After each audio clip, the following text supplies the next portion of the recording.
There is an auction, and the thing on the block is one memory chip. Two bidders want it. One is you, holding a game controller. The other is a building full of computers. You already lost. That is why a memory kit that cost under $200 last summer now sells for $1,100. And the reason is one number that Micron says out loud. That squeeze already shows on price tags. On the 1st of August, Microsoft moved the Xbox Series X to $800. It pointed at memory costs. Phones are next. The research firm IDC says memory is 15 to 20% of the parts bill in a mid-range phone. So when memory doubles, your phone cannot stay still. So follow the chip backwards. 3 companies on Earth make this kind of memory: SK Hynix, Samsung, and Micron. Each one starts with the same object, a wafer. That is a disk of silicon about the size of a dinner plate, and every chip gets cut out of one. Nobody builds a new wafer factory quickly. So the wafers that exist this year are the wafers we get. Now here is the fork. That same wafer can go 2 ways.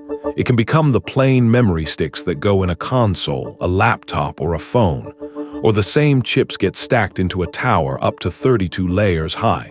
The industry calls that HBM. You can just call it AI memory. It sits beside the chips inside a data center. Same factory, same wafer, different customer. And here is the number. Micron says making the AI kind eats about 3 times the wafer capacity of the normal kind. 3 times. So one order for AI memory does not take 1 shelf of chips. It takes 3. Every time a data center orders, the pile you shop from shrinks 3 times faster. A smaller pile means a higher sticker. The data center outbids you, and you pay the difference at the game store. So why does the data center always win? It does not use the chip. It rents it out by the hour for years. A chip that feels expensive to you is cheap to a company renting it back out. So the business now runs like a grocery store, charging luxury watch prices. Micron kept about 85 cents on every dollar of memory it sold this year, before its other costs. You might think you can just wait this out.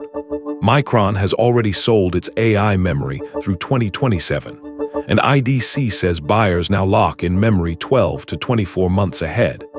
So a deal signed a year ago set the price of the console you will see next Christmas. TrendForce expects standard memory contracts to climb another 13 to 18% this quarter. If you want the whole game behind the price tag, subscribe. It is the only thing I ask. So walk into the game store. The console costs $800. The graphics card costs more than it did. The phone in your pocket went up too, quietly. None of those price tags say the word memory. The data center outbids you, and you pay the difference at the game store. You are paying the losing half of an auction you were never invited to. So who actually pays for AI's memory? You do at the game store on a receipt that never says the word. 1 wafer, 3 times as much plain memory. The AI buyer pays more, so the AI buyer wins the chips every time. There is a longer trial on this channel that asks whether this squeeze reaches the games you actually play. It is called AI is Eating Your Console. Watch that one next, because it settles the question this episode leaves alone. It comes back to the same line. The data center outbids you, and you pay the difference at the game store.